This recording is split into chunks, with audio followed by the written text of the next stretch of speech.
ने दावा किया कि 80% ईरान का एयर डिफेंस सिस्टम वो बर्बाद कर चुका है, डिस्ट्रॉय कर चुका है, और 60% ब्लास्टिक मिसाइल लॉन्चर्स ईरान के डिस्ट्रॉय कर चुका है। अब देखना यह होगा कि ईरान का कौन सपोर्ट करेगा, कौन नहीं, या ईरान को पूरे के पूरे तरीके से डिस्ट्रॉय कर दिया जाएगा इजराइल और यूएस के द्वारा।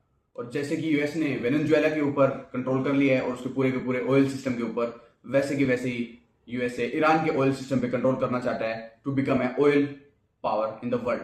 सारे के सारे को ऑयल के ऊपर मोनोपोली करने की इनकी तैयारी है। और दूसरे पावरफुल देश जैसे चाइना, रशिया, इंडिया क्या पावरफुल है? बोलो पावरफुल है?